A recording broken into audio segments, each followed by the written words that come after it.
பிச்சைக்காரனா காசி வீதியில போனா நம்ம எப்படி வரவேற்பார்கள்?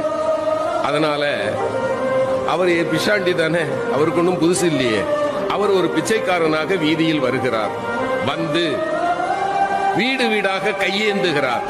காலையிலிருந்து மாலை வரை காசிமா நகர் முழுக்க அலைந்த பிறகும் அன்னபூரணியினுடைய கணவனுக்கு ஒரு பிடி சோறு கொடுப்பதற்கு யாரும் தயாராக இல்லை. பசியால வாடிப்போன நிலையில் இருந்த எம்பெருமான் மாலை வேளையில் காசி நகரத்தினுடைய சாக்கடைகள் எல்லாம் சங்கமமாகின்ற பகுதி, அந்த பகுதியில போய் சேர்க்கிறார். அங்கே ஒரு ஏழை உட்கார்ந்திருக்கிறான். அவன் தொழுநோயாளி. அவனை சுற்றி 4 நாய்கள் இருக்கின்றன. அவன் வேலை என்ன தெரியுமா?